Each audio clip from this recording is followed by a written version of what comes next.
Bonjour très chers compatriotes gabonais. Bonsoir, c'est selon votre fuseau horaire. Vous êtes à l'émission Atmosphère animée par Thierry David Berman, le minotaure de la baie de Cochon, la voix des sans-voix, la cristallisation des aspirations légitimes du peuple souverain, le bon sens populaire agressé par des promesses non tenues, frappé du sceau du savoir et l'onction de la faculté. Aujourd'hui, je vais vous entretenir sur l'usage de la manipulation politique. La manipulation politique. Et je commencerai ce direct-là par l'affaire Hervé Patrick Opianga, dénommé HPO, Hervé Patrick Opianga. Hervé Patrick Opianga est un acteur politique étatique. Comme lui-même le disait, qu'il est né en 1971. Hervé Patrick Opianga est l'oncle de Malika Bongo Ondimba. Malika Bongo Ondimba, qui n'est rien d'autre que la fille d'Ali Bongo Ondimba. Ma bienfaitrice, une actrice politique dont j'ai beaucoup de respect, sinon de la considération, par rapport à tout ce qu'elle avait réussi à faire à l'endroit de David Braco. J'entretiens de très bons rapports avec Malika Bongo Ondimba, quand bien même elle est la fille du despote, du népotiste Ali Bongo Ondimba. Hervé Patrick Opianga a grandi presque avec Ali Bongo Ondimba. C'est un Omarien, un fils de palais. Et Hervé Patrick Opianga fait partie des Ntibia Begue, des Boué, l'un des maisons et autres qui ont créé à ce qu'on appelle un courant au Parti démocratique camerounais. Le courant appelé les capistes. Je dis bien le courant appelé les capistes. Et ce n'est un secret pour personne. Hervé Patrick Opianga, grâce à son affiliation, son affinité avec Ali Bongo Ondimba, a été capable d'imaginer plusieurs entreprises. Et en 2004, il avait une entreprise qu'on appelait Vigile Service. Vigile Service, une entreprise en armes, qui arrivait d'ailleurs à rivaliser d'adresse la plus grande société de sécurité, donc la SIS, qui n'était rien d'autre que la sécurité de la famille Bongo Ondimba. Donc Hervé Patrick Opianga s'est enrichi également à travers Vigile Service, une sécurité de sécurisation des biens des personnes avec plusieurs marchés de l'État.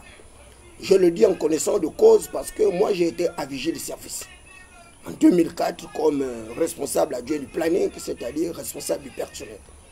Et en 2004, Hervé Patrick Opianga avait un parti politique dénommé l'UDIS, l'Union pour la démocratie et l'intégration régionale, et l'insertion ou l'intégration sociale.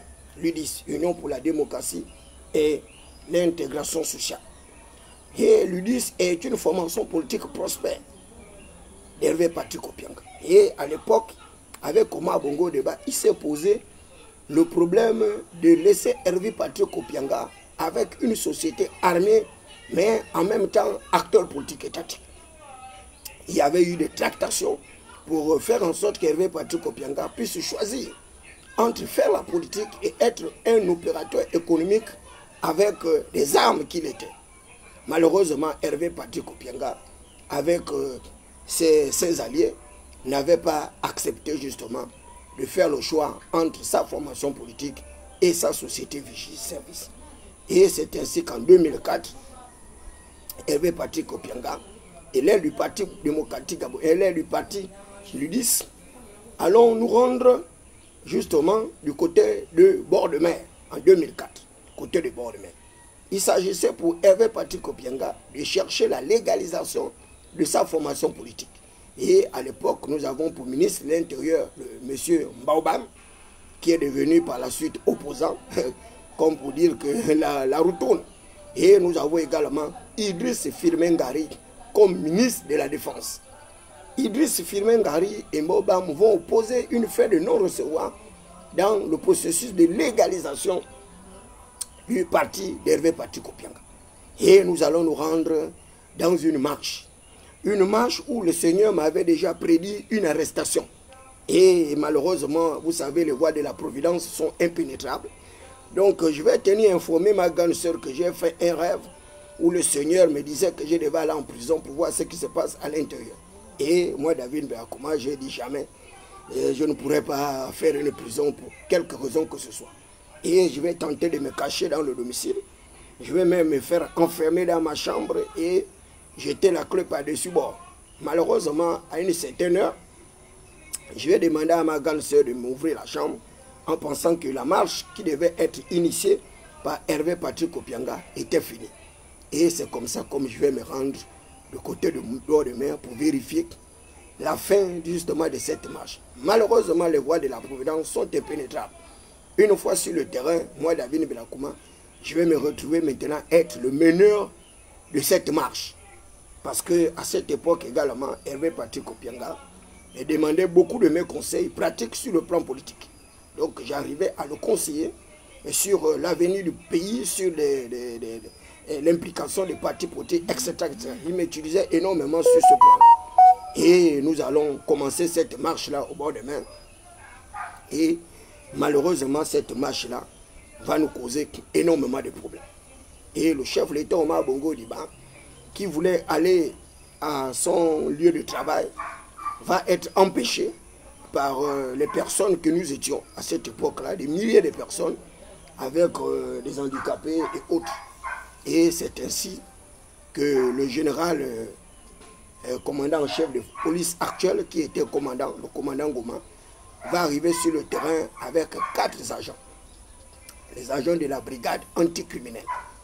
Et avec plusieurs autres conseillers du chef de l'État qui vont tout faire pour venir négocier avec nous, pour laisser le passage au chef de l'État.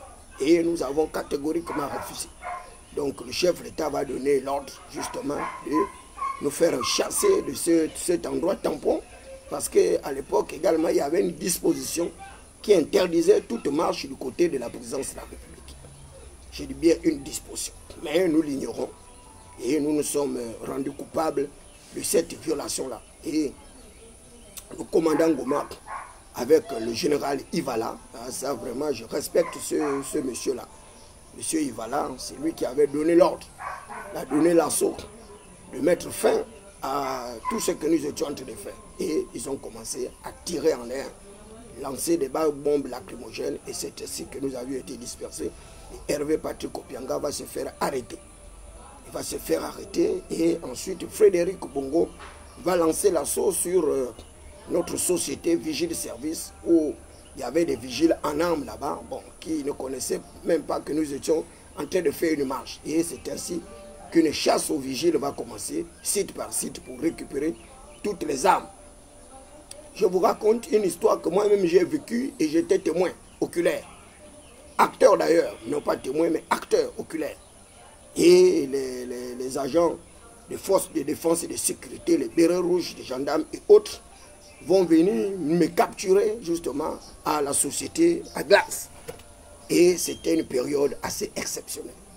C'était la première fois pour moi de me retrouver aux prises avec les forces de défense et de sécurité. Et ils vont m'identifier comme le meneur de la révolte. Hein, c'est l'expression qu'ils avaient utilisée, la révolte. On va nous laisser à la direction générale de recherche où nous allons faire pratiquement 2 semaines. Et ensuite, pendant que nous sommes à la direction générale de recherche, il y a le directoire de notre entreprise, Vigile Service, qui va être également arrêté parce que ceux également ne savaient même pas que nous avions fait une marche et ils vont nous retrouver à la DGR. Certains parmi mes directeurs vont tomber évanouis, ils vont avoir une hypertension, les autres une hypoglycémie, etc. Et ces derniers vont se retrouver en prison. Et pendant cette histoire sombre de notre passé historique, il y a un des gardes corps d'Hervé Patrick Opianga, un Congolais appelé Bobo, qui va décéder dans une cellule par torture. Et moi, nous allons être présentés devant le procureur de la République.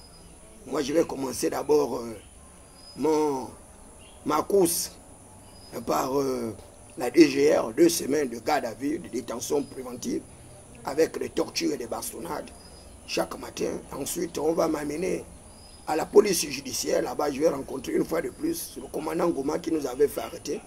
C'est à partir de la police judiciaire où je vais commencer à souffler. Le commandant Goma va nous garder justement dans son domicile, dans son bureau.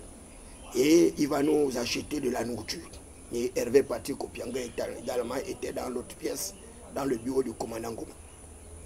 Et 2 jours après, ils vont faire la procédure. Hervé Patrick Opianga va se retrouver devant le procureur de la République à l'époque, à la Bafol, Basco.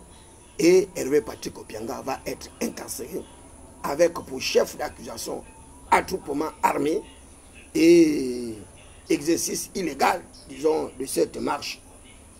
Et nous allons nous retrouver comme ça, une fois de plus, dans des beaux draps. Et nombreux parmi ceux qui étaient avec moi dans la cellule vont également être présentés devant le procureur. Et également, ils vont aller en prison. Moi, on va me récupérer et on m'a enlevé de la police judiciaire, donc où j'étais aux mains du commandant Goman, qui est l'actuel commandant-chef de force de police, et on va m'envoyer chez le général Oleri, paix à son âme, ce monsieur est décédé. Le général Oleri, une fois, après m'avoir entendu sous procès verbal, tellement les forces de défense et de sécurité m'avaient bastonné, donc j'avais pratiquement uriné dans mon pantalon. Et j'ai dit au général Oleri que je ne pouvais pas m'asseoir sur ces beaux salons Louis XIV parce qu'on m'avait tellement torturé que j'étais dans un état quand même assez lamentable. Et ce dernier va me donner une chaise plastique et on va commencer l'interrogatoire. Comment est-ce que j'ai rencontré Hervé Patrick Opianga, comment je me suis retrouvé à Vigile Service, etc., etc. Mais il vous souviendra que moi j'avais rencontré Hervé Patrick Opianga au cours d'une activité politique de côté la baie de Cochon de l'hôpital, où il venait filmer les maisons des gens, etc. Et je l'avais interpellé en lui disant que le droit à l'image était protégé et que par conséquent, s'il revenait pour filmer les maisons de nos parents, nos cabanes, il aura affaire à moi. Et c'est ainsi que je suis reparti à la maison. Et lorsque Hervé Patrick Opianga est parti à son entreprise, il a envoyé Chamfort, qui était également un agent de sécurité, un de ces gardes-corps les plus frisés. Chamfort, tout le monde le connaît du côté de l'Arsobus, c'est le neveu de Mouvara Dioba, c'est quelqu'un qui s'aimait la terreur dans notre circonscription administrative et tout. Et Chamfort va venir le lendemain me chercher pour dire que monsieur Opianga voudrait te rencontrer. Et on va m'amener chez lui à Razel. Et c'est à Razel que je vais rencontrer Opianga. Il me demandera ce que je fais. Je dis je suis au chômage depuis pratiquement 9 ans. Et il va me demander de travailler avec lui à Vigile Service. Je lui dirai que de nature, je suis très colérique et nerveux. Et que le métier des armes ne m'intéresse pas parce que mon père est gendarme. Et que je n'ai jamais aimé cette manipulation d'armes. Mais il va me dire non, à Vigile, il n'y a pas que des gens en armes. Il y a le corps administratif également, la direction. Et c'est ainsi qu'il va m'envoyer à la direction générale de Vigile Service, où je serai officier comme responsable adjoint du planning. Ensuite, pendant que je suis responsable adjoint du planning, Hervé Patrick Opianga va également me faire bénéficier d'une formation en communication, donc opérateur radio. Donc j'ai appris également la communication là-bas à Vigile Service. Et une fois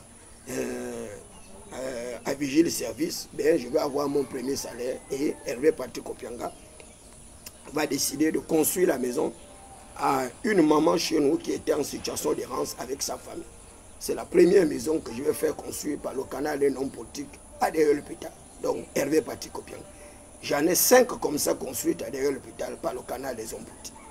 Hervé Patrick Opianga, le premier. Ensuite, Laure Olga Ngonju, la seconde, en passant par Omar Bongo Niba. Ensuite, Vincent de Paul Ngonju, la troisième, en passant par Ali Bongo Niba. La quatrième, par le docteur Tiongori. Et la cinquième, la quatrième par Gaël Ayoun, le général. La cinquième par le docteur Tiongori. Donc, 5 maisons comme ça, à mon actif, en faveur des populations des quartiers sous-intégrés, et particulièrement à derrière l'hôpital. Et c'est pourquoi personne ne contestera mon leadership au sein de ma circonscription administrative et territoriale. Je dis bien personne. Parce que tout le monde sait que David Mberakouma a beaucoup contribué dans l'essor justement de Momapan, dans la vulgarisation justement de ses activités, mais dans la protection également de ces minorités marginales, ces exercices de la croissance économique dans un quartier le plus précaire considéré d'ailleurs comme l'un des plus pauvres dans notre circonscription administrative et territoriale, c'est-à-dire le 3e arrondissement comme de Libreville. Et une fois interrogé par le général Léric, on va me faire rentrer dans la prison centrale, bon pas la prison centrale, dans la prison à la gendarmerie. Et on va me mettre en isolation. En isolation, je vais rencontrer 2 compatriotes, un Nigérien et un Camerounais. Et ils vont me demander ce que je fais dans une cellule, totalement dans l'obscurité, et il n'y avait aucune possibilité pour nous de faire quoi que ce soit. Vous dormez là, vous chiez là par terre, c'était le même cas lorsque nous étions à la DGR. Vous mangez, vous dormez, vous chiez là par terre, à côté de vos phoques. Et c'est dans ces cellules-là où j'ai appris à jeûner, et c'est dans ces cellules-là où j'ai véritablement rencontré le Seigneur.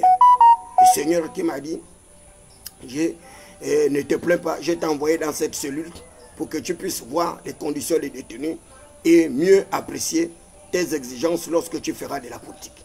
À savoir que dans cette prison, il y a des innocents qui meurent, et lorsque les innocents meurent dans la prison, ils maudissent la prison, et c'est pourquoi il y a cette répétition des détenus qui arrivent, qui arrivent comme ça, à chaque fois répartis en prison, quand bien même ils en sortent, et ça devient pour eux ce cycle infernal. Donc en 2004, donc dans cette cellule d'isolement, je vais faire 2 heures de temps, et à la 3e heure, on va m'appeler, et je vais ressortir de cette cellule d'isolation. On va me dire qu'il y a Hervé Patrick Opianga qui a demandé à ce qu'on me fasse sortir de la cellule. En sortant de la cellule, je me dis que mon calvaire est fini. On va me ramener encore à la police judiciaire. À la police judiciaire, je vais encore subir une autre interrogation avec une autre série de bastonnades, de tortures, etc. etc. Mais malheureusement, je n'avais rien à me reprocher et donc on ne pouvait rien obtenir de moi. Mais il y a des émissaires qui vont arriver. Un émissaire que j'ai tel le nom par discrétion, qui va venir du palais, et ils vont me proposer 60 millions de francs CFA pour confirmer qu'Hervé Patrick Opianga avait bel et bien les armes lorsque nous étions à la marche. Et je leur ai dit que moi, je ne sais pas si Hervé Patrick Opianga avait les armes. Moi, je sais une seule chose, c'est que Hervé Patrick Opianga était président du parti Ludis et qu'il menait une activité politique. Et par conséquent, je vois mal comment est-ce qu'il devait se retrouver sur site avec les armes. Mais Hervé Patrick Opianga a également une société de sécurité appelée Vigile Service, qui est une sécurité armée, et ces gens-là, partout où Opianga se promène, eh bien, ils sont avec lui. Donc, les informations que vous cherchez, moi, je ne peux pas les mettre à vos dispositions parce que je n'en sais rien. Je suis un simple civil dont on a catalogué comme étant le meneur d'une révolte. Et on va me présenter le lendemain devant le procureur de la République. Et le procureur de la République va me demander ce que nous sommes allés faire au bord de mer, au point de barrer la route au chef d'État. Je vais lui expliquer que nous étions allés pour chercher à légaliser le parti politique d'Hervé Patrick Opianga. Et il va dire qu'il y a une disposition, et la disposition existait bien, que les gens ne devaient plus faire les marches là-bas du côté de la présidence, parce qu'il y avait la trêve sociale. À moi de dire au procureur de la République, oui, effectivement, il y avait la trêve sociale, mais la trêve sociale n'est pas une trêve politique. Parce qu'en politique, il n'y a pas de trêve. Et les libertés individuelles sont des garanties de droit et des garanties imprescriptibles. La liberté d'action, la liberté de manifestation, la liberté d'association, etc., etc. Donc j'ai fait étalage également de mon minimum de savoir en droit objectif. 3 sources, la loi, la coutume et la jurisprudence. Et le procureur qui va me dire, mais comment tu t'es retrouvé être à côté d'Opianga? Et j'ai donné toutes les raisons législatives. Et je vais expliquer au procureur que la détention préventive légale, c'est 48 heures. La prolongation, il faut une autorisation express et que moi, j'ai fait l'objet pratiquement de 2 semaines de bastonnade et de torture, alors que la torture et autres traitements inhumains sont strictement interdits par notre loi fondamentale, mais également par la Déclaration universelle des droits de l'homme et du citoyen de 1789 avec l'abolition des privilèges monarchiques. Le procureur va se rendre compte que j'avais un minimum justement de connaissances pratiques en droit. Et on va continuer cet échange-là jusqu'à ce que Alaba Fall Bosco va signer un document où je pensais très sincèrement que c'était parti pour moi. J'allais aller retrouver les autres à la prison centrale de Libreville. Malheureusement pour mes détracteurs, à l'époque également, ils sont nombreux qui me pourchassent comme ça, depuis ma tendre enfance. Et Alaba Fall Bosco va plutôt me décerner un document qui va me permettre d'être libre. Et c'est comme ça que je vais sortir de là. Après une traque de 3 semaines. Le chef d'accusation qui va être retenu contre Opianga va être attroupement armé. Parce que lorsqu'on va nous parler de la révolte, je vais dire à Alaba Fall Bosco que mais la révolte, c'est une tentative insurrectionnelle. C'est la peine capitale. Peut-être la réclusion criminelle à perpétuité ou 20 ans d'emprisonnement. J'ai dit, monsieur Alaba Fall Bosco, il était hors d'à propos que nous puissions attenter à la vie du chef d'État dès lors que le chef d'État également était un de mes bienfaiteurs. Et j'ai fait la démonstration combien, à plusieurs années, j'ai apporté de réfléchir à la campagne du chef d'État Omar Bongo Ondimba. C'est compte tenu de toute cette argumentation d'ailleurs qu'Alaba Fall Bosco avait jugé utile que moi je n'avais rien à voir avec toutes les charges d'accusation qui étaient retenues contre moi. Et on va me libérer pendant que la majorité de tous ceux qui étaient avec nous vont aller en prison, y compris Hervé Patrick Opianga, qui va prendre 2 années d'emprisonnement ferme pour attroupement armé, parce que la révolte et la rébellion ne va pas être retenue. Mais j'ai encore cette phrase d'Omar Bongo Ondimba qui disait que Hervé Patrick Opianga, avec ses amis, ont voulu faire comme Guillaume Soro.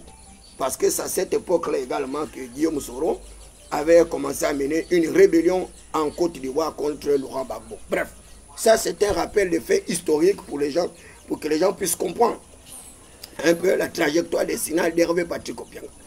Donc nous sommes en 2004, aujourd'hui nous sommes en 2024. En 2024, cela fait 20 ans. 20 ans que la société Vigile Service d'Hervé Patrick Opianga avait été fermée, les armes avaient été récupérées et la société avait été liquidée. Et moi qui vous parle, puisque je n'avais pas fait beaucoup de mois à Vigile, j'avais fait pratiquement 4 à 5 mois, et bien moi j'avais reçu une part de 800 000 francs par rapport à mon poste d'emploi. Donc les autres ont reçu des sommes de millions, d'autres 300 000. C'était selon la responsabilité de tout un chacun. Et Vigile Service avait été justement liquidé pour permettre aux agents de rentrer en possession de leur salaire, puisque Madame Patrick Opianga ne pouvait pas arriver à la gestion de cette lourde entité de plus de 3000 personnes. Hervé Patrick Opianga, au sortir de la prison, il va m'appeler, David Berakouma, pour me dire le calvaire qu'il avait vécu en prison. Et ensuite, Hervé Patrick Opianga va poursuivre sa marche. En quelques mois, quelques années, Hervé Patrick Opianga va se retrouver une fois de plus à côté du chef de l'État, Ali Bongo Ondimba. Mais Hervé Patrick Opianga va oublier qui était David Berakouma. Voilà comment se comportent vos acteurs politiques. Et Hervé Patrick Opianga va davantage m'oublier parce que il va avoir des démêlés avec Jean-Ping Okoka. Jean-Ping Okoka, que les voyous, les petits bandits des quartiers malfamés, voilà, attaquer son QG, et parmi ces voyous qui seront arrêtés, il y a certains délinquants primaires qui vont dire que ce serait Hervé Patrick Opianga qui les aurait envoyés. Et Jean-Ping Okoka, au cours d'un point de presse, va dire que Hervé Patrick Opianga aurait envoyé des bandits pour casser son QG et son domicile. Malheureusement, cette affirmation va être attaquée par les tribunaux, par Hervé Patrick Opianga avec ses avocats. Et il va se retrouver avec des dommages et intérêts à hauteur de 350 millions de francs CFA. Et c'est au cours d'une émission télévisée à RTN, où j'ai fait comme consultant, où j'avais décrié cette attitude barbarique de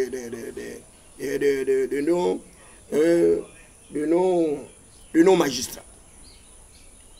Et j'avais trouvé cette attitude assez méprisante, voire même provocatrice, parce que sachant bien que Jean-Ping Okoka avait perdu déjà plusieurs personnes sur son site par une attaque armée, son QG attaqué, son domicile attaqué, et que c'était une injustice que Jean-Ping puisse se retrouver comme ça en train de payer 350 millions de francs CFA alors qu'il était la première victime. Malheureusement, vous savez, la loi Le droit, c'est les gens peuvent le manipuler comme ils veulent. Et paraît-il que Hervé Patrick Opianga, avec ses avocats, avec un certain huissier de justice sulfureux, un béninois appelé Sofiano. Et tout le monde connaît un peu la course-poursuite que Jean-Ping Okoka avait dû subir au cours de cette opération. Je ne pense pas que Jean-Ping Okoka sera celui-là qui ne se réjouirait pas de la traque d'Hervé Patrick Opianga ou bien de sa fuite à l'heure actuelle. Je ne le pense pas. Donc Hervé Patrick Opianga est le bras droit d'Ali Bongo Ondimba. Son bras séculier, c'est son frère, c'est son ami, il est tout pour lui. Et d'ailleurs, lorsque les collégiens, fils de palais, vont traquer pratiquement tous ceux qui étaient autour d'Ali Bongo Ondimba, eh bien, Hervé Patrick Opianga sera l'intouchable. Il sera l'intouchable parce qu'il va même se retrouver au cabinet sécuritaire du chef d'État, Ali Bongo Ondimba, avec celui-là qu'il avait fait arrêter, c'est-à-dire Frédéric Bongo Ondimba. Je ne sais pas comment cette collaboration se faisait au cabinet sécuritaire du chef d'État, mais Hervé Patrick Opianga était pratiquement la première personnalité du dispositif sécuritaire et protocolaire du chef d'État, Ali Bongo Ondimba. Hervé Patrick Opianga. Et c'est pourquoi, au cours de son intervention hier, Hervé Patrick Opianga va quand même nous sortir des choses assez précises. Et il le dit clairement que le coup d'État n'a pas été une improvisation. À travers ses dires, Hervé Patrick Opianga nous informe clairement que le coup de liberté que notre brillantissime enseignant parle du coup ou de révolution du palais a été minutieusement préparé. Et d'ailleurs, Jonas Moulenda le disait dans ses directs, quand bien même nous ne voulions pas le croire, que Hervé Patrick Opianga avait joué un rôle majeur dans cette activité-là qui nous aurait permis de nous débarrasser du système eschatologique, système comateux, apocalyptique Bongo PDG. Un système qui a jeté le peuple dans une espèce de paupérisation abjecte sauvage. Et moi, David Belakoma, qui vous parle, membre de ce système, j'ai fait partie de ceux-là qui étaient, comme Opianga le disait, déclarés persona non grata. Je dis bien persona non grata, moi, David Belakoma. Pour la simple raison que j'exhortais justement les membres de ce système de ne pas agir avec une telle désinvolture, avec un tel mépris, avec une telle arrogance. Parce que le peuple gabonais, c'est lui le souverain. Et il n'en sera pas autrement. Et la main du peuple sera toujours au-dessus de la main des dirigeants. Mais tant que les dirigeants ne comprendront jamais ce que c'est qu'un pouvoir représentatif, eh bien, ils vont continuer à voguer à contre-courant comme ça, maltraitant un jour le peuple. Et lorsque ce peuple-là va se réveiller, tel un volcan à l'échelle Rechner, eh bien, ils auront tout perdu. Je vous informe que Bachar Hassan, le président de la Syrie, a fait pratiquement 53 ans de gouvernance en matraquant le peuple. Ce même peuple-là, nous venons de le voir, il y a pratiquement une semaine de cela, où ce peuple-là a mis hors d'état de nuire Bachar Hassan et ce dernier a fui. Il a abandonné le pouvoir. Et nous avons vu cette image grotesque et pittoresque de son propre petit frère qui a été pendu à la place publique. Son propre petit frère, pendu à la place publique. Je ne comprends pas comment les acteurs politiques sont des véritables auditeurs oublieux. Ils n'arrivent pas à suivre la trajectoire historique africaine. Ils se comportent comme si ils étaient les garants de l'existence de la vie des personnes. Oubliant qu'il y a un Dieu réparateur de tous les torts. Un Dieu qui amène toutes choses au jugement. Et il le dit d'ailleurs à travers la Bible. Qu'il a créé toutes choses bonnes. Et même les méchants pour le jour du jugement. Vous qui aimez faire du mal aux gens inutilement. Mais je vous le dis que vous ne le voulez pas. Un jour vous passerez au tribunal de l'histoire. Si vous arrivez à échapper à la justice terrestre, aux magistrats corrompus, aux juges corrompus, aux avocats fantaisistes, eh bien, le tribunal céleste, il n'y a pas de corruption là-bas. Le ciel a cette capacité-là de pouvoir vous faire payer d'une manière ou d'une autre tous les méfaits que vous aurez occasionnés sur des personnes. Et c'est pourquoi je l'ai toujours insisté. J'ai toujours dit à mes jeunes frères collégiens de faire attention. Parce que le Dieu du Gabon est un Dieu mystérieux. Un Dieu mystérieux. Un Dieu réparateur de tort. Un Dieu qui n'a jamais abandonné son peuple. qui n'a jamais abandonné les veuves, qui n'a jamais abandonné l'orphelin. Lorsqu'on est un acteur politique étatique, eh bien, on se bat pour la préservation des intérêts du peuple. Malheureusement, les acteurs politiques gabonais sont des acteurs sulfureux. Ce sont des égoïstes, des partisans. Ils ne pensent qu'à leur famille, ils ne pensent qu'à leurs enfants, ils ne pensent qu'à leurs frères, ils ne pensent pas justement au plus grand nombre de personnes. Et d'ailleurs, l'expression consacrée est là aujourd'hui. À savoir que même dans le nouveau système actuel, on fait la promotion des copains, des coquins, des consanguins, des fantassins, des maroquineries, et voire même des chinoiseries. Lorsqu'on gère un système étatique, mais c'est pour la recherche du confort du plus grand nombre de personnes. Ce n'est pas fait du favoritisme. Et il y a des règles dans un système étatique. Les règles sur la méritocratie, la justice rétributive, la justice distributive. À chacun selon ses compétences, à chacun selon ses métiers, à chacun selon sa responsabilité. Mais pour l'État, à chacun selon son humanité. Mais regardez comment nous sommes en train de déchanter au cours de ce processus transitionnel qui nous a permis d'envisager l'avenir avec beaucoup plus de perspectives. Mais regardez, en une année d'exercice du pouvoir, combien de fois nous arrivons aujourd'hui à pratiquement regretter parce que nous ne comprenons plus rien de ce qui se passe de cette transition. Et je vous avais bien dit que cette transition se terminera en bandoulière. Et vous voyez bien aujourd'hui comment les bandes sont en train d'être organisées. On organise des brigands, des gangsters, des voyous, et on crée un climat d'insécurité dans le pays. Chaque jour, il y a des enlèvements, on agresse les gens par-ci, par-là, des petits voyous arrivent on crée un climat délétère, un climat austère. Et nous ne sommes même pas encore aux préparatifs de l'élection présidentielle. Mais que va-t-il advenir lorsque nous serons dans les préparatifs de l'élection présidentielle? Quel est l'intérêt de toutes ces personnes de chercher à déstabiliser un pays qui vous a tout donné? Le Gabon, un pays riche, à revenu intermédiaire, de la tranche supérieure, considéré comme un scandale halieutique, un scandale minier, un scandale financier. Mais regardez dans quelles conditions vivent les populations gabonaises. Nous, les agents publics, sans chaises, sans bureaux, sans poste d'emploi, on nous identifie comme des fonctionnaires fantômes. On nous bloque nos salaires depuis 2 mois. On n'est pas payé, on nous balade comme ça. Donc nous devenons maintenant les responsables du système laconique, du système Bongo PDG. Pire encore, le relais même de ce système qui est venu pour arriver à restaurer la dignité du peuple gabonais, pour arriver à une fois la restauration, arriver à la restitution du pouvoir. Mais vous pensez que dans un tel climat, les gens peuvent encore accorder du violon à tout ce qui se fait actuellement dans le processus transitionnel? Et je vais vous répéter les phrases d'Hervé Patrick Opianga. Il le dit, vous et moi, nous avons fait un don de soi pour arriver à la transition. Vous et moi, nous avons fait un don de soi pour arriver à la transition. Donc vous voyez bien que Hervé Patrick Opianga le dit formellement. À la limite qu'il a trahi son meilleur ami, Ali Bongo Ondimba. Il a trahi son frère de sang, Ali Bongo Ondimba, pour arriver justement à ce que nous soyons dans la transition. Et il va plus loin. Il va plus loin. Il identifie d'ailleurs ceux-là qui sont en train de le pourchasser. Il dit bien que ce sont les collaborateurs du chef de l'État qui sont en train de nuire le chef de l'État en erreur. Et c'est cette attitude-là que j'ai toujours récriminée. Cette attitude de vouloir toujours mettre le chef de l'État au centre de toutes les problématiques judiciaires. Et c'est pourquoi lors du dialogue national, j'avais demandé le principe séparatoire du pouvoir. La séparation du pouvoir entre l'exécutif et le judiciaire. Parce qu'il y a trop de confusion.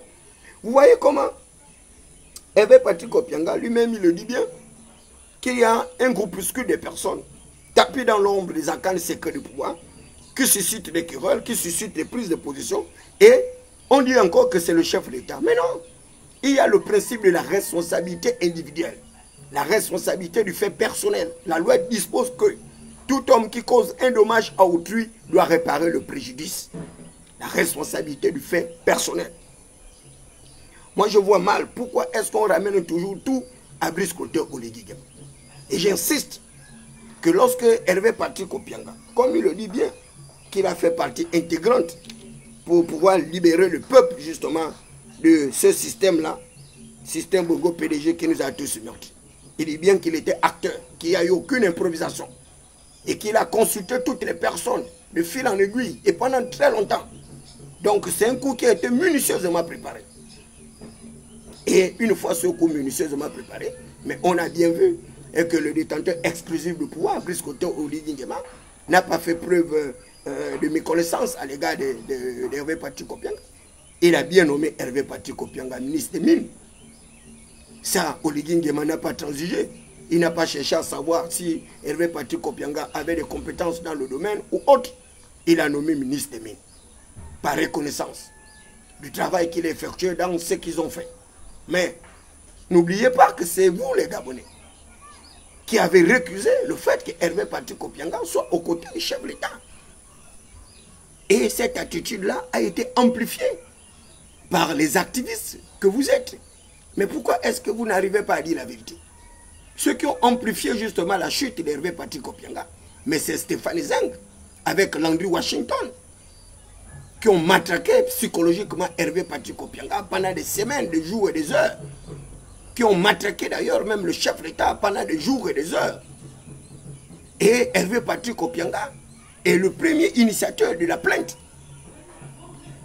Et ce qui est curieux, c'est que notre frère Stéphane Zeng, avec Mourinho ou quoi, là, qui avait traité Opianga de pédophile, qui avait traité Opianga de gangsters, de criminels, etc., ils arrivent au Gabon, ils ont l'opportunité de présenter les preuves ou dites contre Hervé Patrick Opianga. Eh bien, eux, ils ne portent plus plainte. C'est Hervé Patrick Opianga maintenant qui va porter la première plainte contre les deux activistes. Et là, je voudrais saluer tout de même le courage, la bravoure, l'honnêteté de Washington, qui a toujours assumé la responsabilité de ses actes. Il va être convoqué et il va se rendre à la convocation. Et vous connaissez comment les Gabonais sont. Qui leur a dit qu'une fois vous êtes convoqué, les agents de force de défense et de sécurité doivent vous arrêter manu militaire. Et il a été arrêté comme ça, j'étais en prison. Et lui également, il a activé ses raisons. Une fois en prison, de manière avec une procédure cavalière, toujours la procédure de nos forces de défense et de sécurité avec les magistrats corrompus. Quelqu'un quitte le matin, il reprend une plainte, il se retrouve au gros bouquet. Mais quel est ce genre de procédure? Lui aussi, il a activé ses réseaux. Eh bien, le lendemain, il a été sorti des jours de la prison par les mêmes procédés. Mais Stéphane Zeng, lui, il n'a jamais répondu à la plainte. Mais est-ce qu'on a envoyé les forces de défense et de sécurité pour aller le capturer? Et c'était quasi impossible d'ailleurs de le capturer parce que c'est Stéphane Zeng qui va véritablement nous indiquer une véritable machination également contre Hervé Patrick Opianga. Stéphane Zeng va le dire clairement qu'Hervé Patrick Opianga ne sera plus rien. Et nous avons encore cette vidéo-là. Et il a fait la démonstration qu'Hervé Patrick Opianga ne sera plus rien. Et la preuve est là. La preuve est là, c'est la continuité de ce qu'avait dit Stéphane Zeng. Une affirmation de manière péremptoire. Aujourd'hui, nous avons la preuve que Stéphane Zeng aujourd'hui est dans la cour, justement, du prince. Puisqu'il arrive à préméditer des actions et que ces actions arrivent à exécution. Donc, lorsque Hervé Patrick Opianga va porter plainte contre les deux activistes, là, nous avions l'occasion, justement, pour que ces activistes puissent répondre de leurs actes, pour aller apporter la preuve qu'Hervé Patrick Opianga aurait violé son épouse actuelle et qu'Hervé Patrick Opianga serait pédophile, qu'Hervé Patrick Opianga serait un assassin. Là, on vous a donné le caviar pour pouvoir apporter toutes ces preuves-là. Malheureusement, ces gens-là ont commencé à se plaindre de la procédure initiée par Hervé Patrick Opianga. Mais une voix dans Washington est dehors. Mais lui également, il va engager la procédure et c'est tout à fait légal. Il va porter plainte contre Hervé Patrick Opianga. Mais en ce moment-là, on aurait dû faire quoi? On aurait dû faire ce qu'on appelle une jonction de procédure. Si on avait fait une jonction de procédure, à savoir qu'Hervé Patrick Opianga avait porté la première plainte et que Washington aussi a porté sa plainte, on faisait une jonction de procédure et toutes ces personnes-là se retrouvaient devant les juridictions compétentes chargées de les juger, mais on ne se serait pas retrouvé là où nous sommes aujourd'hui. Mais qu'est-ce qu'ils ont préféré faire? Mais ils ont préféré porter plainte, non pas en portant plainte à Hervé Patrick Opianga. Qu'est-ce qu'on a fait? Mais c'est les mêmes agents informateurs.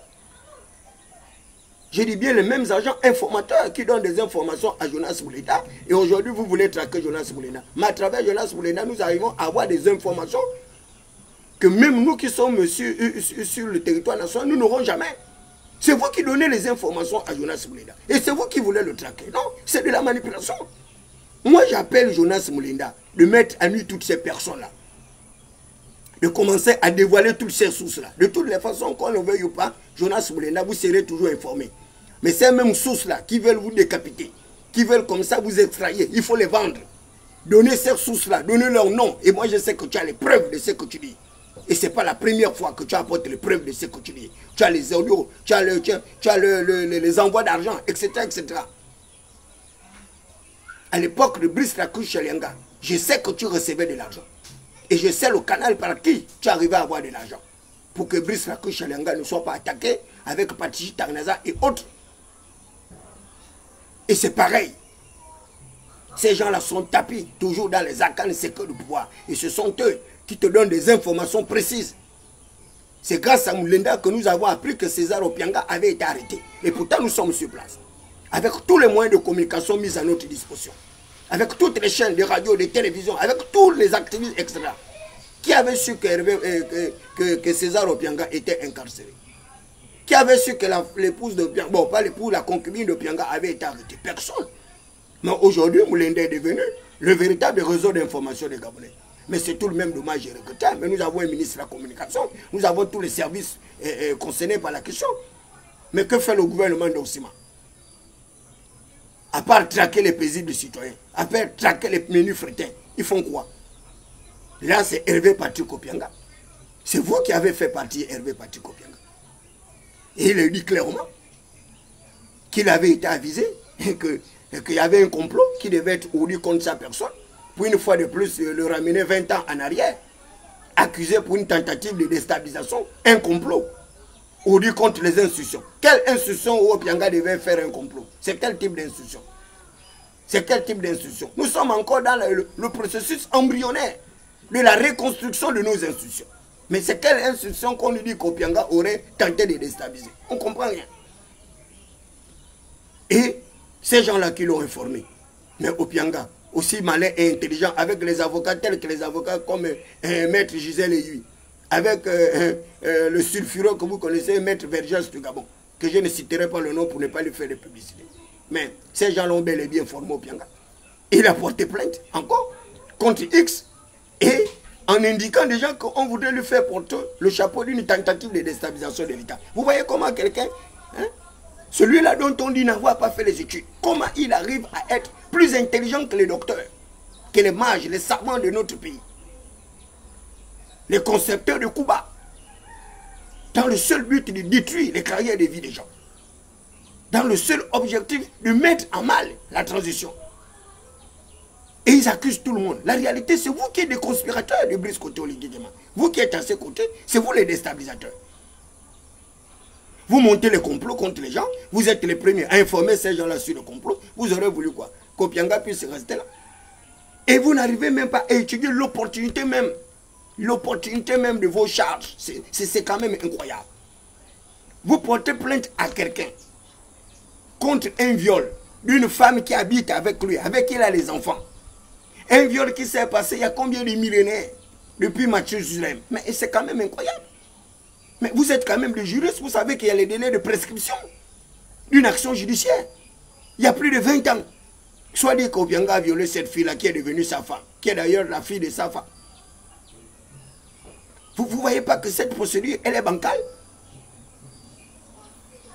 Par quel mécanisme la femme d'Opianga, la fille d'Opianga devenue sa femme, avec 2 enfants, va vous donner des aveux qu'elle aurait été violée par celui-là qui devient son mari? Par quel aveu, par quel mécanisme vous auriez pu obtenir ces aveux-là? C'est stupide, c'est bête. Et par quel mécanisme vous aurez trouvé un certificat médical légiste qui puisse prouver qu'elle avait bel et bien été violée à cette époque-là? Vous allez retrouver ce certificat médical où? Ou elle serait celle-là qui va encore justifier la condamnation de son époux, celui-là qui est le gardien de ses enfants, celui-là qui est son nourricier et autres? Ça n'a pas de sens. Donc c'est une procédure qui n'allait jamais marcher. Et pour un vrai juriste, mais ça ressemble à un complot, comme disait Opianga. Et c'est ridicule, ce genre de procédure. On l'envoie une convocation. Mais il consulte ses avocats. Les avocats disent clairement que, mon ami, Si tu pars là, tu es mal barré. Et c'est encore vous qui avez organisé son invasion. Ça, tout le monde le sait. C'est vous qui avez organisé son invasion. Parce que Hervé Patrick Opianga, s'il avait préparé minutieusement son invasion, ce n'est pas le même Hervé Patrick Opianga qui n'a pas fait la campagne du non référendaire, qui aurait justement appelé les membres de l'UDIS. Donc plusieurs personnalités de l'UDIS ont fait la campagne du oui, quand bien même eux-mêmes y sont allés, dans ce point de presse où Opianga a décidé de voter contre la Constitution. Donc, ne me dites pas que c'est qu'Hervé Patrick Opianga faisait, et il le faisait de manière stupide, non. Il le faisait de manière réfléchie. Et il y avait des personnes clés qui étaient en train de lui donner un certain nombre d'informations. Et vous le dites très bien, Opianga, c'est 40 ans de dispositif à l'intérieur de l'appareil étatique. C'est 40 ans de dispositif à l'intérieur du dispositif sécuritaire du pouvoir exécutif. Donc, tous ces personnes-là qui sont à côté du chef de l'État, nombreuses sont des personnes qu'Opianga a continué à sevrer, à faire entrer dans les corps armés. Certains sont partis de caporal jusqu'à commandant ou général, etc., etc. Attention, Hervé Patrick Opianga n'est pas un menu frétin. Je vous le dis, ce n'est pas un menu frétin. Et depuis le départ, je vous le dis, ce n'est pas un menu frétin Hervé Patrick Opianga. Parce que pour avoir résisté comme ça à l'intérieur d'un système rigide, le système Bongo PDG, avec près de 40 ans à l'intérieur des arcanes du pouvoir, ce n'est pas donné à tout le monde. Et Hervé Patrick Opianga, il vous le dit très bien. Il est acteur étatique, acteur politique, opérateur économique, avec 5000 emplois créés. Imaginez 5000 emplois créés. 5000 emplois créés, c'est 5000 électeurs. Puisqu'on travaille à partir de 18 ans. 5000 emplois créés, c'est 5000 électeurs. Et chaque membre de la famille, s'il prend 5 personnes, ça fait 25 000 électeurs. À raison de 5 personnes par membre de famille. Or, nous savons qu'un fonctionnaire gabonais nourrit en moyenne 10 personnes. Bon, vous imaginez, 5 000 emplois fois 10, ça fait 50 000 électeurs. 50 000 électeurs. Ça, c'est les emplois directs. Issus de ces entreprises. Et également les emplois dérivés. 15 000 à 20 000. Donc, on a une moyenne de 7 000 emplois créés. Calculez 7 000 emplois créés multipliés par 10 personnes. Ça fait 70 000 électeurs. Mais vous qui êtes en train de susciter le querelle entre Hervé Patrick Opianga et le détenteur exclusif du pouvoir actuel, où est-ce que vous pouvez trouver 70 000 personnes au profit de Brice Koté Oligui Nguema lorsqu'il sera candidat déclaré à l'élection présidentielle? Où est-ce que vous allez trouver 70 000 personnes? Vous les activistes que vous êtes. On a bien vu plusieurs activistes qui sont venus de la France, qui ont participé aux élections. Ils ont eu combien de voix? Même dans leur meeting, ils ont eu combien de personnes qui les suivaient? Attention. Il ne faut pas confondre tout ce que vous faites là de manière virtuelle avec la réalité et de notre système politique. Les Gabonais vous connaissent. Ils connaissent le rôle que vous avez joué en France. Les activistes que vous êtes. Mais en France, et la France n'a rien à voir avec le Gabon. Ici, c'est le terrain. C'est le terrain ici qui marque. Et que vous le vouliez ou pas, Hervé Patrick Opianga, c'est une machine électorale. L'UDIS, c'est une formation politique qui prospère. Au même titre, à l'époque, que le parti de Jean-Boniface Assélé, que le PDG avait réussi à détruire. Le PDG a réussi à détruire toutes les formations politiques qui gravitaient autour de la galaxie présidentielle. Le PDG n'a pas pu détruire l'UDIS. Parce que Hervé Patrick Opianga est un homme fortuné. C'est un homme prospère. Et il est riche depuis des années, depuis longtemps, depuis Bacha Hussein. Donc c'était un meilleur allié pour le chef de l'État actuel, Brice Koté Oligui Nguema. Je dis bien, c'était un meilleur allié.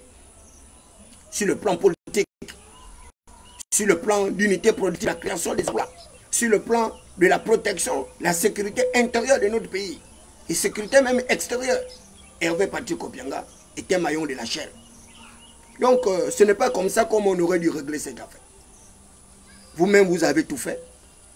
pour créer la discorde entre Brice Koto Oligui et Hervé Patrick Opianga. Mais je continue à le dire que Brice Koto Oligui n'a jamais porté plainte contre Hervé Patrick Opianga. Ceux qui ont porté plainte contre Hervé Patrick Opianga, ils n'ont qu'assumé la responsabilité de leurs actes et la responsabilité du cours historique à venir de notre pays. La paix, la sécurité, la sérénité. Hervé Patrick Opianga, il utilise des expressions très intelligemment. Très intelligemment. Il parle d'éviter le brasier. Il parle d'éviter la guerre civile. Éviter le brasier. Vous pensez très honnêtement qu'un acteur étatique, qui plus est un opérateur économique, avec les entreprises à hauteur de près de 7000 emplois créés, vous pensez que ce type-là en cavale, il peut vous laisser en paix? Il peut vous laisser détruire son patrimoine comme ça. Il peut vous laisser en paix. Avec sa femme, avec ses enfants, abandonnés, avec son frère, son grand frère, en difficulté avec un double accident cardiovasculaire. Mais, comme ce jeune compatriote dit là, qui vous conseille de conseiller le chef de l'État à agir ainsi? Vous êtes des déstabilisateurs, vous êtes des complotistes. C'est vous qui êtes des complotistes, pas Hervé Patrick Opianga. Ce que vous faites là, c'est la déstabilisation. Vous êtes en train d'amenuire, de détruire progressivement le capital social du chef de l'État. Et j'avais bien dit à Brice Koto Oligui lorsqu'il m'a reçu, je lui ai dit, méfie-toi des pérégistes. Tu ne connais pas bien les pérégistes. Ces pérégistes-là vont te créer de sérieux problèmes. Ils vont te mettre dans des ennuis, dans des tourments. Regardez. Hein? Un bel allié comme Hervé Patrick Opianga, que Brice Koto Oligui va perdre. Un bel allié. Un bel allié. Avec qui tu n'auras pas à dépenser de l'argent pour ton soutien. L'argent, il en a. Avec qui tu n'auras pas besoin de chercher les électeurs. Les électeurs, il en a. Avec qui tu n'as pas besoin de chercher des partis politiques, comme les menus frettins des partis politiques qui sont en train de concevoir dans les laboratoires par-ci par-là, des partis politiques où on suit pour donner les gens les 3 000, les 5 000, les 2 000, le même système qui se reproduit. Il n'y a aucun changement. Des partis politiques sans idéologie. Des partis politiques sans aucune vision du progrès de notre pays. Rien. Rien que la fémania, la manipulation, toute une vie, c'est tout ce qu'ils savent faire. Manipuler les gens au sommet de l'État. Créer des discordes avec les gens, créer des palabres partout. Regardez comment vous avez créé un aussi gros litige, Hervé Patrick Opianga, avec son propre frère, Brice Koto Oligui Nguema. C'est incroyable, c'est impensable. Et votre intérêt était lequel? L'intérêt était lequel? Les gens qui portent plainte pour viol, ils n'ont même pas la qualité à agir. C'est incroyable. Toi qui portes plainte, est-ce que tu as qualité à agir dans cette procédure judiciaire? Dieu seul sait, il n'y a rien. Mais vous faites tout comme ça là, parce que vous avez réussi. Vous avez réussi, mais tout le monde a vu. Hervé Patrick Opianga là, il dit dans son mémorandum que c'est pratiquement 20 ans. 20 ans de travaux avec plusieurs collaborateurs. Vous savez très bien que la holding qu'Hervé Patrick Opianga a créée. Mais nous connaissons les actionnaires de cette holding là. Mais les actionnaires là sont encore qui? C'est encore eux-mêmes les nantis. C'est vous les riches. On a bien vu lorsque Hervé Patrick Opianga a présenté sa holding. On a vu les gens qui étaient là-bas, les invités.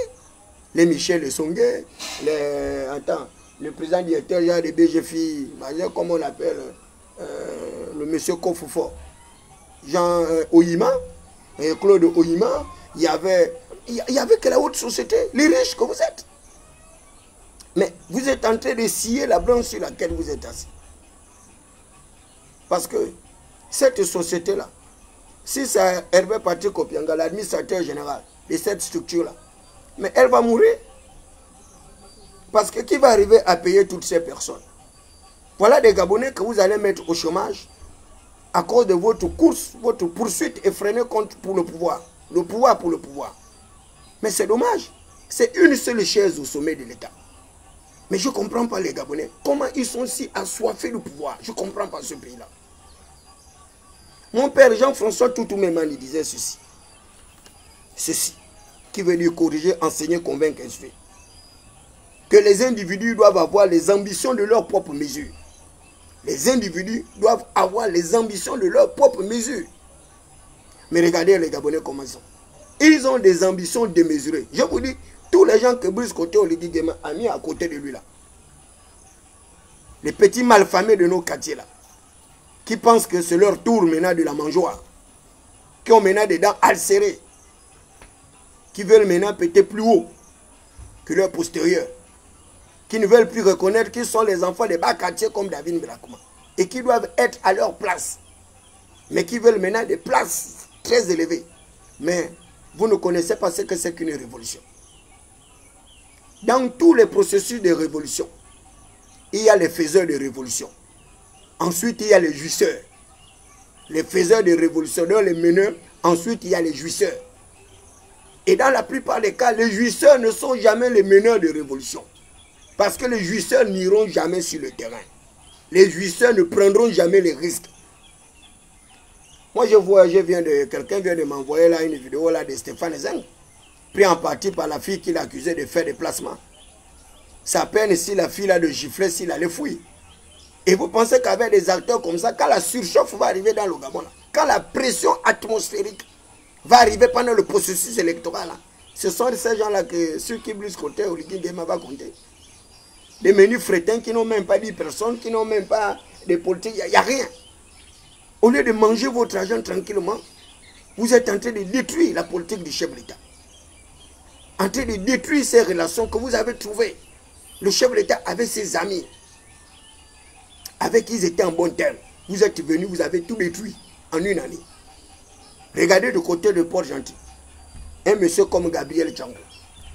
Gabriel Tchango est de la même trempe qu'Hervé Patrick Opianga. Il a des sociétés de sécurité pétrolière.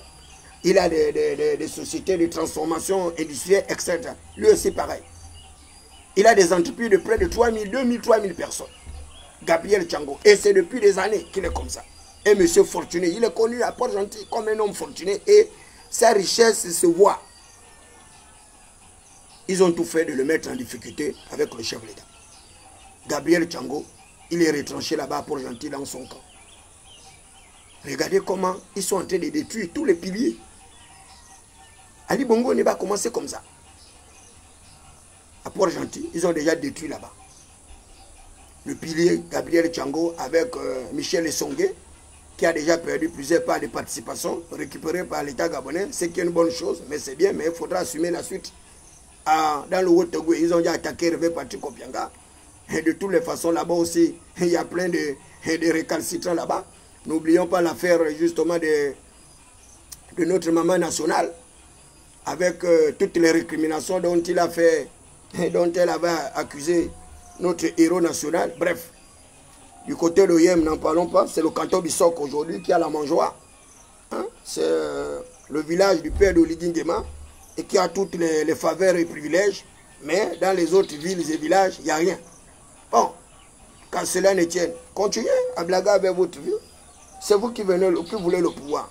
C'est vous qui détruisez encore les personnes qui sont susceptibles d'aider Brice Côté Oligui Nguema dans sa quête de légitimation du pouvoir. Quelle était l'opportunité d'engager cette procédure expéditive à l'endroit d'Hervé Patrick Opianga?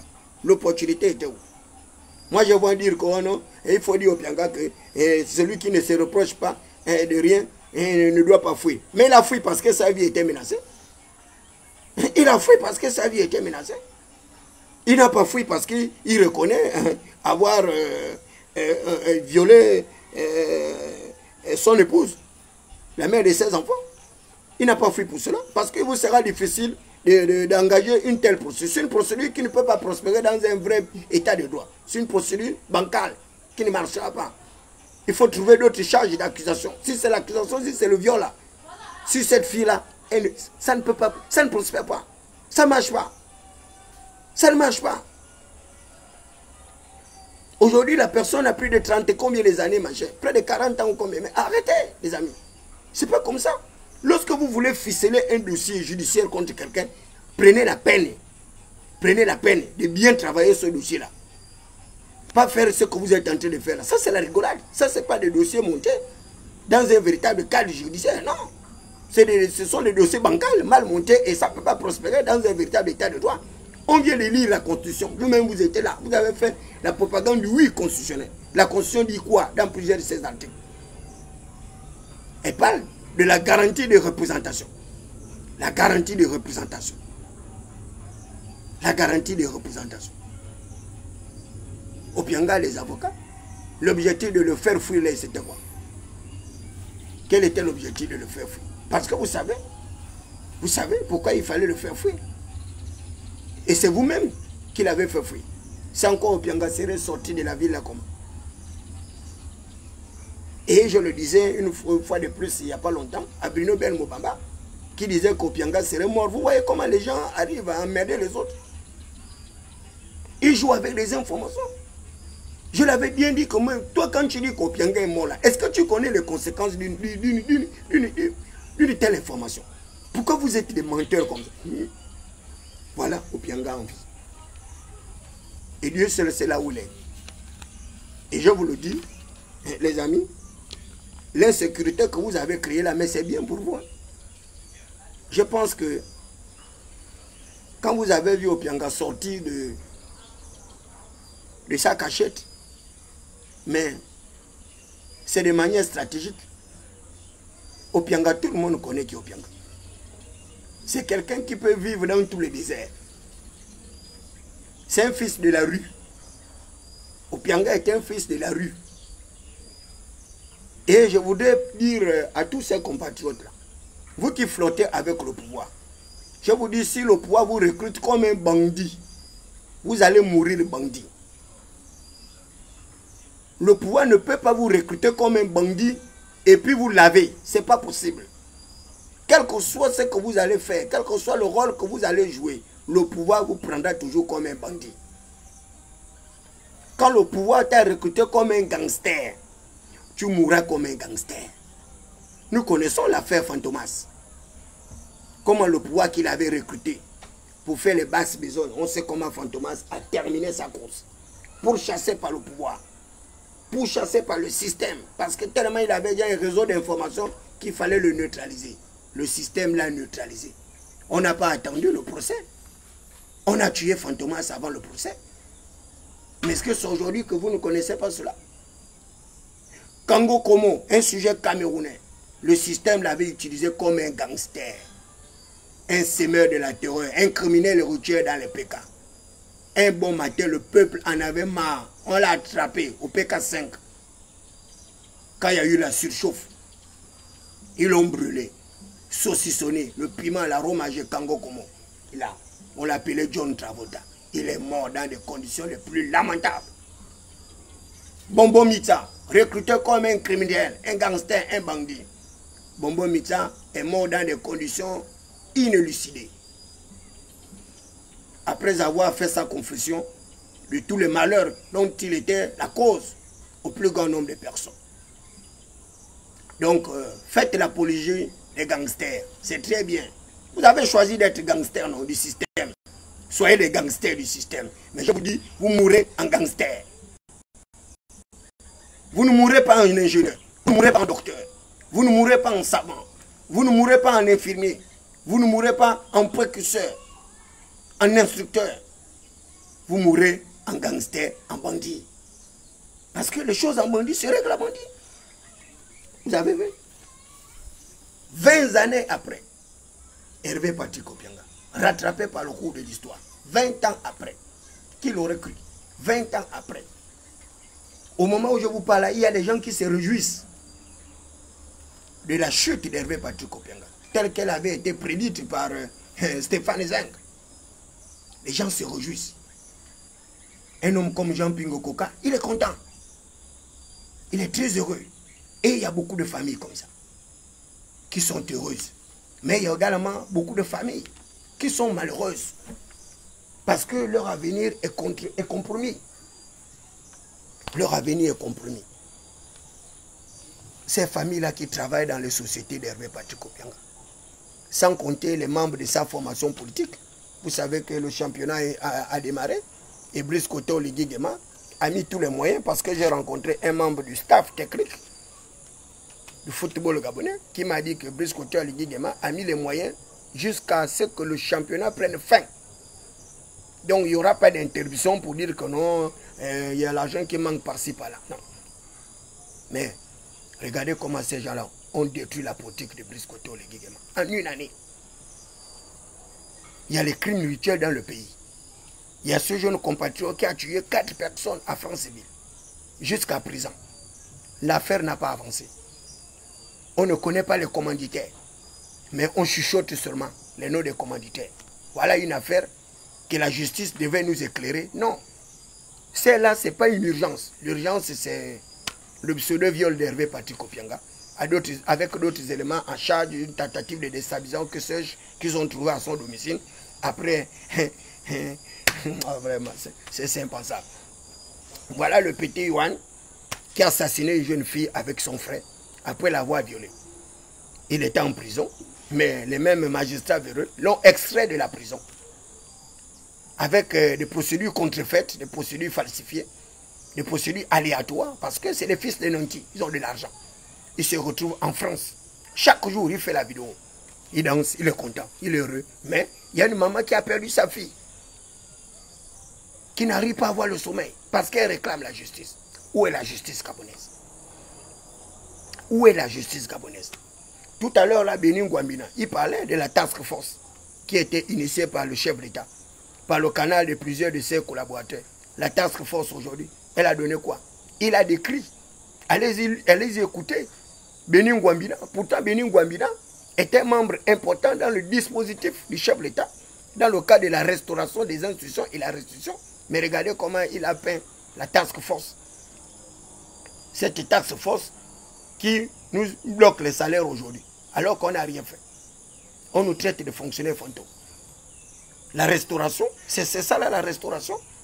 Au lieu de restaurer notre dignité, nous qui n'avons pas les bureaux, nous donner les bureaux, nous affecter, nous donner les chaises, etc., nous donner des ordinateurs, des emplois, nous aider à être formés, à parfaire nos connaissances, nous aider à être utiles à la société. Non. Eux, ils veulent nous rendre responsables de la déchéance de l'ancien système qui sont venus justifier par des méthodes aléatoires. Mais ils reprennent les mêmes méthodes. Ils reprennent les mêmes pratiques sectaires, les mêmes pratiques ethno-régionalistes, les mêmes pratiques tribalistes. Ils font la promotion de leurs, les copains, fantassins, consanguins. Et il n'y a personne. On leur laisse en paix, on ne s'occupe pas d'eux. Parce qu'on n'a pas la même trajectoire. Vous voulez le pouvoir pour le pouvoir. Eh bien, prenez le pouvoir, faites-en ce que vous voulez. Mais il faut savoir que lorsqu'on a le pouvoir, on l'exerce. Lorsqu'on a le pouvoir, on l'exerce. On ne cherche plus les pouces sur la tête d'autres gens. Ce n'est pas possible. Vous avez le pouvoir, il faut l'exercer. Vous avez le pouvoir, il faut l'exercer. Mais l'exercice du pouvoir, là, il y a des conséquences. L'exercice du pouvoir a des conséquences. Des effets collatéraux. Des effets collatéraux, j'ai dit même des effets collatéraux. Des effets collatéraux. Un de mes pères constitutionnalistes, il me disait, Thierry et Sam, il y a la théorie des intérêts bien compris de l'exercice du pouvoir. La théorie des intérêts bien compris de l'exercice du pouvoir. Il me disait que lorsque l'exercice du pouvoir vous rapporte plus que son abandon, vous exercez le pouvoir. Mais lorsque l'abandon du pouvoir vous rapporte plus que son exercice, vous abandonnez le pouvoir. Regardez la Côte d'Ivoire. Notre papi Ouattara. 3 mandats. Hier, il accusait Gbagbo d'être un dictateur. Il a 3 mandats. Il ne veut plus partir du pouvoir. Il veut briguer un 4e mandat. Regardez le côté du Togo. Mon frère Fort Essouzina Nyaksingbe, il a 4 mandats. Il a changé la constitution pour rester au pouvoir comme l'était son père, 38 ans de règne de pouvoir. Il a déjà 5 mandats. Regardez du côté du Tchad. L'actuel chef d'État qui vient de remplacer son père. Il fallait qu'il vienne de s'autoproclamer maréchal, comme l'était son père le maréchal. Idriss Déby Itno. Mais jusqu'à quand l'Afrique va se défaire de ce monolithisme abject et sauvage? Nous n'avons pas inventé la démocratie. Ceux qui ont inventé la démocratie pluraliste, ils sont arrivés à la limitation des mandats. La France, les États-Unis, limitation des mandats. Tu viens, tu fais tes 2 mandats, tu pars. Et sans cela que la spécificité de notre constitution-là a tout de même suscité mon admiration dans certains articles. L'article sur la limitation et l'intangibilité des mandats. Tu fais tes 2 mandats, 14 ans, tu t'en vas. Mais, vous pensez que avec ce qu'on est en train de vivre là, les choses vont se passer comme on a construit cette constitution-là. Notre loi fondamentale dit que jusqu'à ce qu'on ait prouvé la culpabilité d'un individu au cours d'un procès contradictoire public, ce dernier est considéré comme innocent. Le principe de la présomption d'innocence. Le principe de la présomption d'innocence. Mais tout ce qui arrive à porter plainte contre les autres, c'est toujours la présomption de culpabilité qui est mise en branle par les agents de forces de défense et de sécurité. Alors que la procédure judiciaire est claire. Les forces de défense et de sécurité reçoivent les plaintes et les dénonciations. Et elles sont chargées de rechercher les auteurs de ceux qui auront commis les crimes, les contraventions et autres, afin de les traduire devant les tribunaux compétents chargés de les juger. Mais quelqu'un vous porte plainte, vous allez dans un commissariat. La première des choses, c'est que le plaignant, c'est lui qui a déjà eu raison. Vous allez un vendredi, vous êtes sûr qu'on va vous garder à vue là-bas. Mais vous gardez à vue les gens sur quelle base? Vous n'avez même pas encore mené des investigations pour vérifier les informations si la personne, il y a un faisceau de culpabilité qui pèse sur lui. Mais vous l'arrêtez. Vous le gardez à vue, 48 heures, 72 heures. Et vous pensez que c'est ça la justice. On le prend, on l'amène devant le procureur. Le procureur fait un mandat de dépôt. Qui vous a dit que le rôle du procureur, c'est de jeter les gens en prison? Qui vous l'a dit? Le procureur a un rôle pédagogique.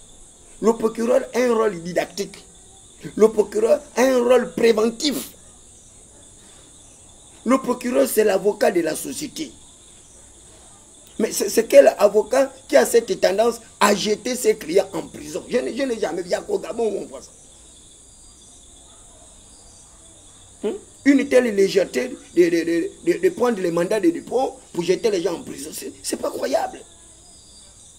Mais c'est vous qui parlez de l'état de droit, mon Dieu. On est dans quel pays? On est dans quel pays?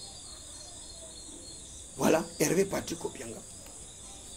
20 années après, qui est poursuivi avec les mêmes chefs d'accusation. Là, c'est la tentative à l'insurrection ou bien la révolte. C'est ça, là. C'est comme en 2004. C'est pareil. Parce que Hervé Patrick Obianga est gênant. Il a beaucoup d'argent. Il a un parti politique.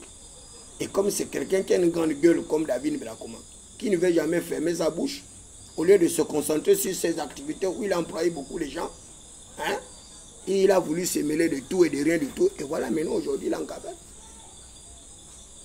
Il dit qu'il rentrera au Gabon lorsque ces garanties de sécurité seront préservées. Quelle garantie de sécurité? Qui va encore t'accorder la sécurité là de rentrer au Gabon? Et ils se sont débarrassés de toi, c'est fini. Ils ne te garantiront jamais cette sécurité de rentrer encore au Gabon. C'est pas possible. C'est comment? Ils ne le feront pas. Ils ne le feront pas. Et j'ai vu les gens dont il a fait appel pour une médiation. Sans cela que j'ai trouvé ses propos dotés d'une certaine sagesse. Il a fait appel à qui? Paulette Messambo, Ndansema et autres. Il a fait appel au nouveau tenancier du pouvoir actuel. Il a fait appel au nouveau tenancier du pouvoir. Pour que ces gens-là arrivent à engager une médiation. Arrivent à engager une médiation. Pour que le pays ne puisse pas embraser comme il le disait. Et c'est un peu ça là le propre des Gabonais. Quelles que soient nos difficultés, nous devons préserver la paix. Nous devons préserver l'unité de notre pays. Nous devons préserver la cohésion sociale de notre pays. Le père Paul Mbabé Solo à l'époque, avec Maître Agondio Okawe, ils avaient créé le gouvernement parallèle. pour mettre en difficulté le chef d'État Omar Bongo Ondimba. Mais lorsque la surchauffe est arrivée, pour éviter que le pays puisse s'embraser, eh bien, ils ont fait un certain nombre de concessions. Ils ont fait un certain nombre d'accords. On a parlé de l'accord de Paris, on a parlé de l'accord d'Arambo.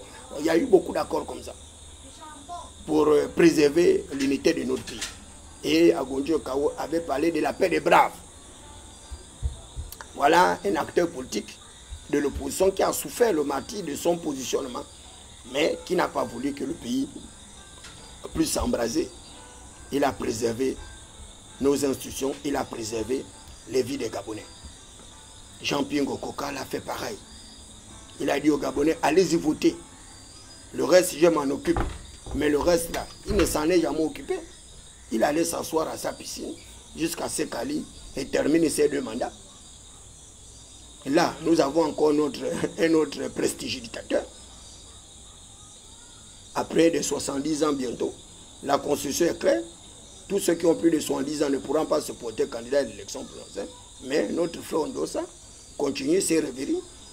Au lieu de participer aux côtés de l'actuel chef d'État, dans son expertise d'économiste, pour arriver à aider le président à relancer la croissance économique de notre pays, améliorer les indicateurs macroéconomiques, impulser une nouvelle dynamique de création d'emplois des entreprises, machin.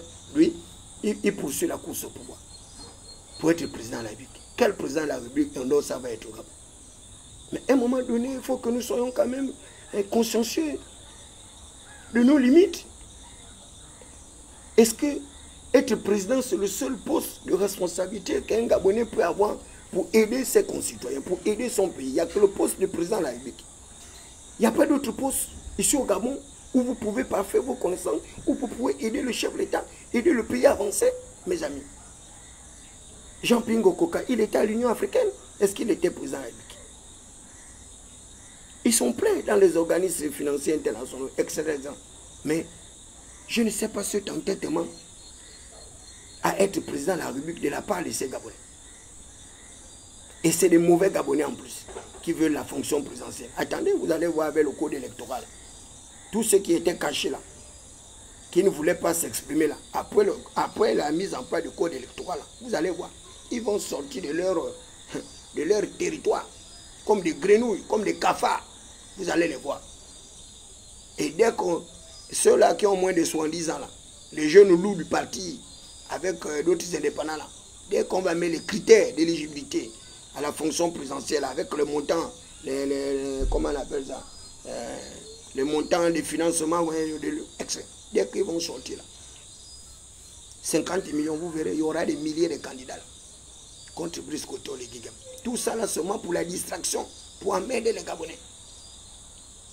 Même un candidat qui sait qu'il ne peut pas gagner une élection, il va être candidat pour faire seulement du chantage, pour emmerder les gens. Et vous pensez très honnêtement que les Gabonais, à l'heure actuelle, là, ils ont besoin de toutes vos esprits là. Les Gabonais vous voient clair. Que vous soyez un acteur de l'opposition, un acteur de la majorité. Pire encore, les forces de défense et de sécurité. Même les amis, en une année, vous êtes en train de faire pire que les pérégistes. Il faut faire attention. Regardez à travers tous les conseils municipaux et départementaux. Il n'y a que vos noms là-bas. Les récriminations par-ci, par-là. Vous allez à la commune d'Intom, il y a des problèmes là-bas. Avec le délégué spécial. Vous allez à Libreville, il y a les problèmes. La preuve, on a même chassé le directeur de cabinet. Le délégué spécial à la commune de Libreville. Mais c'est parce que je ne vais plus me mêler de cette affaire, la commune de Libreville. J'aurais fait un direct avec les choses compliquées. De ce qui se passe là-bas, à l'hôtel de ville. Le directeur de cabinet chassé. On l'a chassé pourquoi? Si je vous donne les raisons, vous allez crier au scandale. Au Vindo, à Kanda, tout ça là, etc., etc.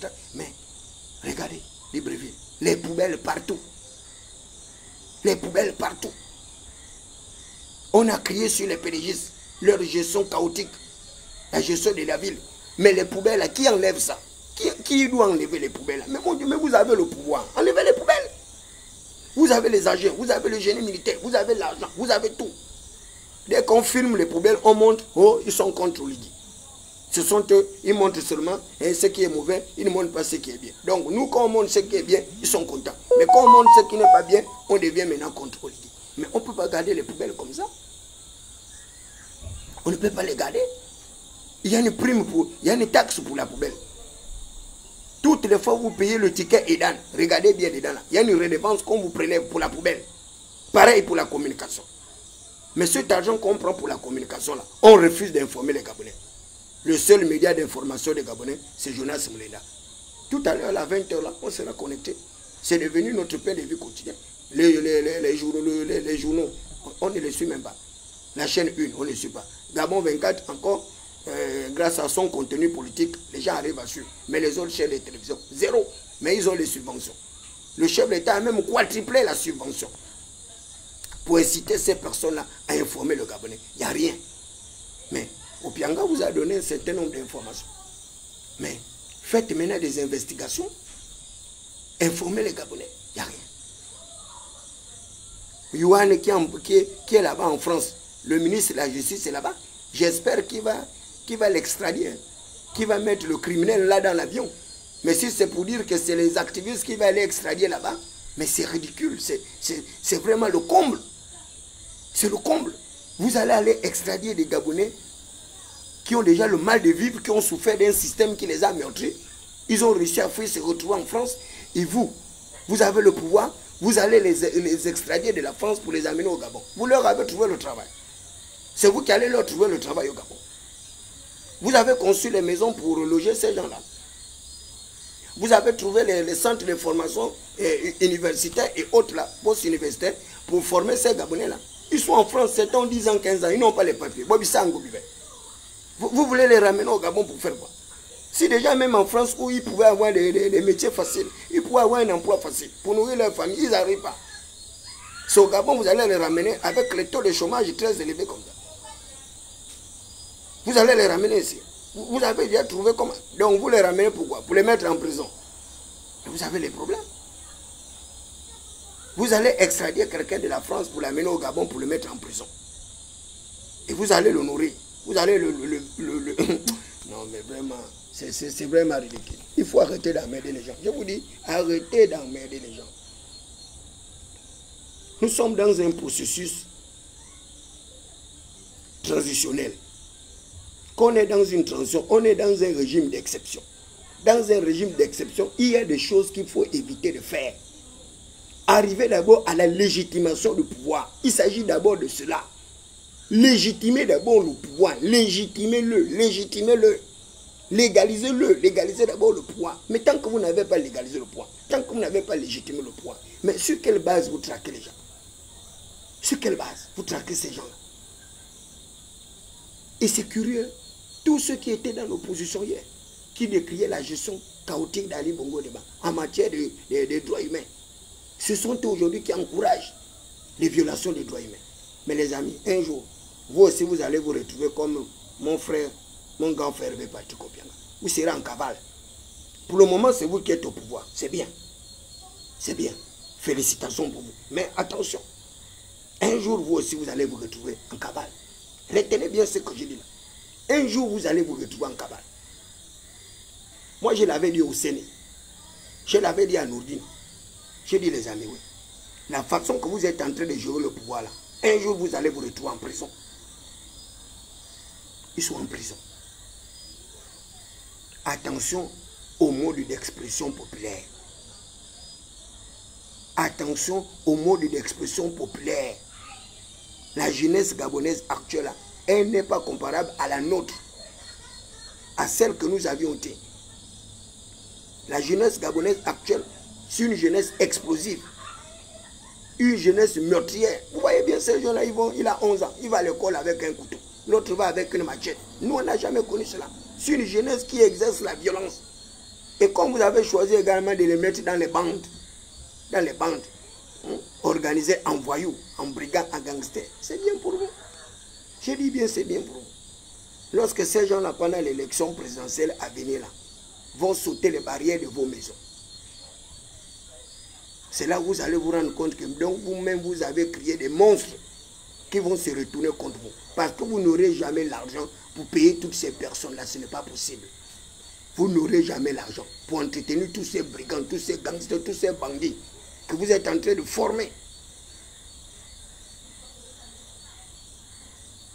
Il faut arrêter ce jeu macabre. Arrêtez ce jeu-là. Arrêtez de détruire la politique d'Oligui Nguema. Oligui Nguema n'est pas celui qui a porté plainte au Pianga. Oligui Nguema n'est pas celui qui a fait fuir au Pianga. Nous sommes dans un régime, un système étatique. Il y a des procédures, il y a des personnes identifiées pour faire tel acte, pour faire tel travail. Apprenez-vous à ces personnes-là. Apprenez-vous à eux. Laissez Brice Côté Oligui Nguema tranquille. Il est président de la République. Ce n'est pas lui qui suscite toutes les querelles. Ceux qui suscitent les querelles, tous ceux qui suscitent les divisions, il faut assumer la responsabilité de vos actes. Et vous assumerez la responsabilité de ces actes-là jusqu'au bout. Voilà ce que je voulais vous dire aujourd'hui. Voilà. Donc, ce débat pourra se poursuivre. Quand vous voulez au quartier, dans vos salons feutrés ou calfeutrés, même au milieu de ces activistes émergents, qui disent aujourd'hui que c'est leur tour. Hein, ils sont à la mangeoire, c'est leur tour de manger, c'est bien. Continue à manger, mais quand tu vas développer le diabète à cause de ta gourmandise financière, tu vas te rendre compte que oui. Donc trop manger aussi, ce n'est pas bon. Vous ne pouvez pas jouer comme ça avec l'argent de tout un État. Et lorsqu'on vous dit que vous faites n'importe quoi, vous faites mal les choses, c'est vous encore les plaignants. C'est vous qui maltraitez les gens, mais c'est vous les plaignants. C'est incroyable. Donc vous maltraitez les gens et les gens doivent se taire. Ils ne doivent pas dénoncer vos travers. Regardez. À Gabon, on le compagnie. Ils ont volé de l'argent. Oui. Mais pourquoi ces gens-là ne sont pas en prison jusqu'à aujourd'hui? Pourquoi vous ne les mettez pas en prison? Mais parce que ce sont des gros noms, des grosses fortunes, des gros patronymes. À la CNAM GS. Pourquoi les gens qu'on a dit avoir volé l'argent, pourquoi vous ne les mettez pas en prison? Mais si c'est les menus frétins, les petits voleurs de portables, la procédure, elle est expéditive. Elle est vite faite. Ils sont déjà au gros bouquin.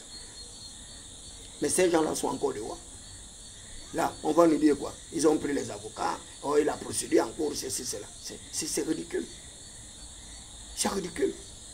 Chez nous, au ministère des Affaires étrangères, il y a des légumes également qui ont déjà été pris là-bas. Hein? Les voleurs d'argent, les budgets de l'État. On a pris des gens. Il y en a qu'on a pris. Suspension à titre conservatoire. Oh, mets-toi à genoux là. Il faut arrêter d'emmerder les gens. Tu entends? Est-ce que tu comprends? Pourquoi tu joues les voyous comme ça? Tu es un enfant pour emmerder les gens.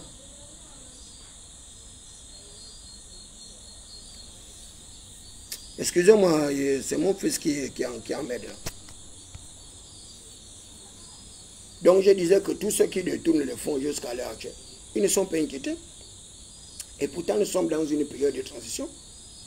Et curieusement, pour le moment, il n'y a que les civils qui sont des voleurs. Il n'y a aucun militaire qui a été pris dans sa gestion. Mais pourtant, nous savons très bien tout ce qui se passe. Le Gabon, c'est un pays en verre. On voit bien comment les gens là sont en train de construire leur château de cartes. Et pourtant, on connaît les salaires également de ces personnes. Mais comment elles font pour construire tous ces châteaux-là? Comment ces personnes font pour s'acheter toutes ces belles voitures, ces grosses voitures qui se retrouvent dans leurs barrières par-ci par-là?